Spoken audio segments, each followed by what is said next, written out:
जनसुराज परिवार की तरफ से बहुत बहुत धन्यवाद। नए वर्ष की शुभकामना। नए साल में हमारे पार्टी कार्यालय में सुधारे, इसके लिए बहुत बहुत धन्यवाद। ये जनसुराज अभियान है, जनता का सुंदर राज बनाने, जनता का राज बनाने।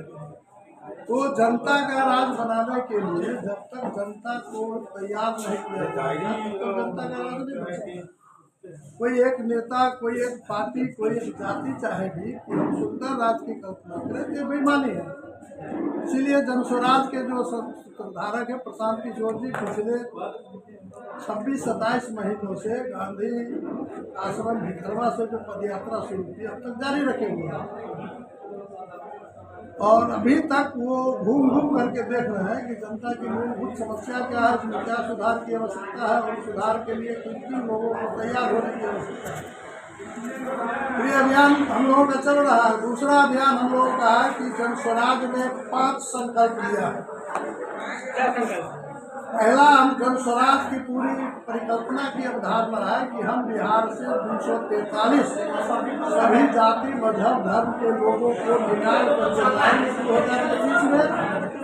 2025 का चुनाव लड़ाएंगे तो समाज के अच्छे लोग होंगे, ईमानदार लोग होंगे और समाज के लिए कुछ करने वाला लोग होंगे। ऐसे 243 लोगों को लाना है।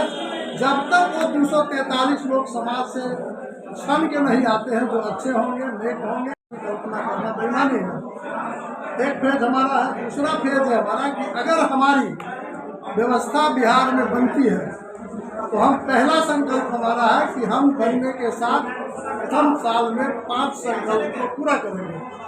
संकल्प नंबर 1 है कि हम बिहार की शिक्षा व्यवस्था को बेहतर शिक्षा व्यवस्था में परिवर्तित करेंगे और वर्ल्ड लेवल की जो एजुकेशन पॉलिसी है उस पॉलिसी के तहत जो बिहार में पढ़ने वाला विद्यार्थी कल जो तैयार होगा वो दुनिया के किसी क्षेत्र में मतलब किसी तरह के प्रतियोगिता में भाग लेने के काबिल होगा। तो इस तरह की परिकल्पना हमारी है कि जो 15 साल तक के नौजवान हैं, जो बच्चे हैं, उसको बेहतर शिक्षा देंगे, मुफ्त शिक्षा देंगे, सरकारी स्तर पर शिक्षा देंगे। सरकार अगर हमारी व्यवस्था बनती है और जितना समय लगता है हमको इस व्यवस्था शिक्षा को ठीक करने में, उस बीच में जिसके जो गार्जियन होंगे वो जिस तरह के पब्लिक स्कूल में, प्राइवेट स्कूल में पढ़ाना चाहेंगे उसका जो फीस होगा वो सरकार वहन करेगी।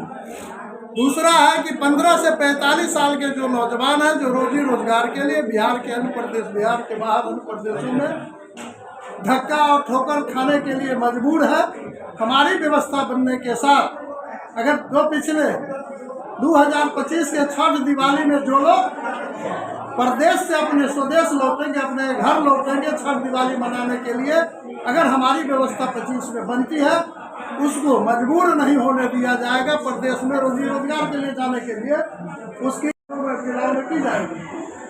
तीसरा संकल्प है कि 2014 से लेकर आज तक जब मांझी की सरकार थी तो 200 से वृद्धा पेंशन 400 हुआ और आज तक 400 है। इस बीच में सांसद विधायकों ने विधानमंडलों और लोकसभाओं में अपना मीटिंग पारित करके कई बार वेतन भत्ता बढ़ाए, लेकिन जो सम्मानित और वरिष्ठ नागरिक हैं, जो बूढ़ी लोग हैं, उनके पेंशन बढ़ाने पर किसी का ध्यान नहीं गया। तो जनस्वराज का संकल्प है कि अगले जब व्यवस्था हमारी बनेगी तो दिसंबर 2025 से सभी बुजुर्गों के खाता में 2000 रुपया जाना शुरू हो जाएगा पेंशन।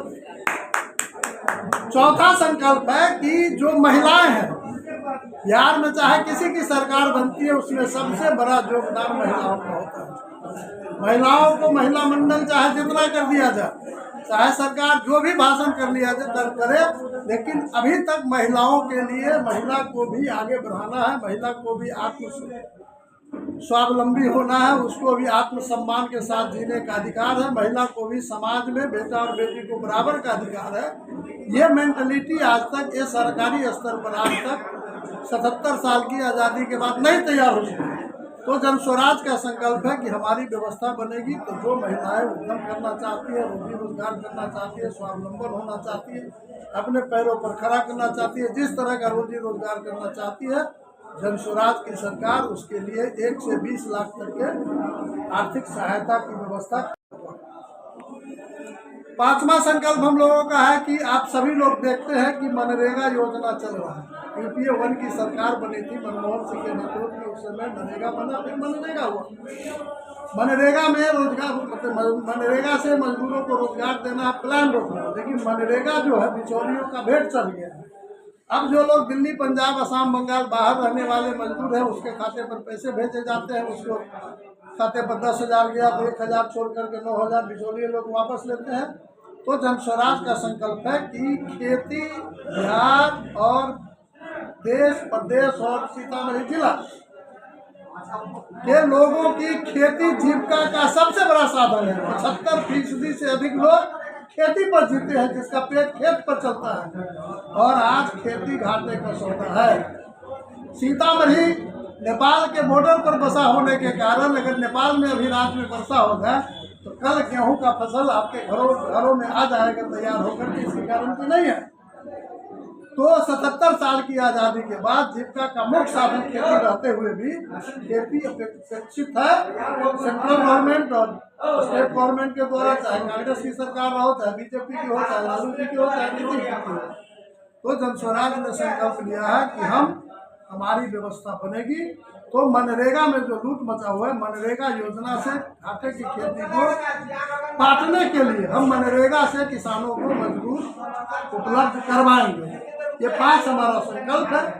इस 5 संकल्प को घर घर तक ले जाने के लिए जन स्वराज अभियान है। मुकम्मल इंतजाम है कि 25 में हम समाज में से छाड़ करके 243 लोगों को बिहार से निकाले। सीतामढ़ी जिला में 7-8 विधानसभा है। 7-8 करने का मतलब आप समझ जाइए, क्योंकि जो बेलसंड है उसमें आधा पार भर का है। तो 7-8 विधानसभा में हम सभी लोगों की जवाबदेही है।